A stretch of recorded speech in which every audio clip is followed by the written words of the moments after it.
আনোয়ারুল আজিম আনারের খুনের সঙ্গে বন্ধু শাহিনের নাম উঠে আসার পর মুখ খুলতে শুরু করেছেন নির্যাতিতরা। আনারুলের হত্যার পাশাপাশি বিচারের দাবি জানান তাদের উপর আখতারুজ্জামান শাহিনের নির্যাতনেরও।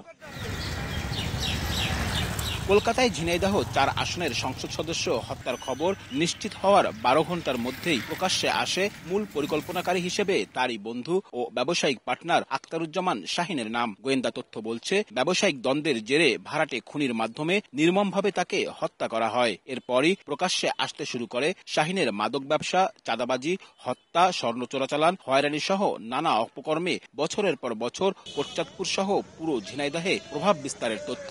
কোটচাঁদপুরে গড়ে তুলেছেন আলিশান রিসোর্ট। শাহিনের হাতে নির্যাতনের শিকার হওয়া স্থানীয়রা করছেন এমন সব অভিযোগ।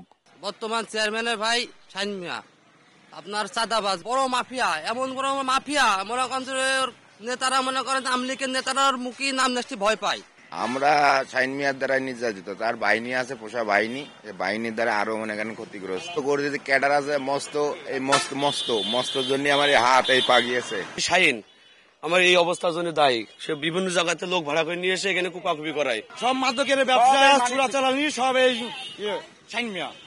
নগদে ৫০০ টাকা বা তার বেশি পেমেন্টে পেতে পারেন ঢাকায় জমিসহ ২০ কোটি টাকার পুরস্কার।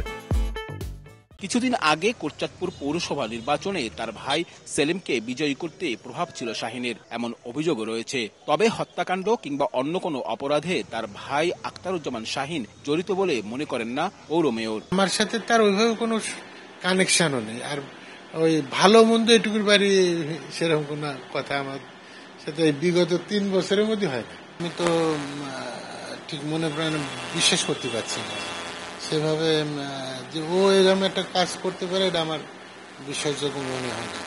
গোয়েন্দা সূত্রের তথ্য অনুযায়ী যুক্তরাষ্ট্রের নাগরিক আখতারুজ্জামান শাহিন বর্তমানে সেখানেই অবস্থান করছেন। আব্দুল্লাহ আল মামুন রুবেল, সময় সংবাদ, ঝিনাইদহ।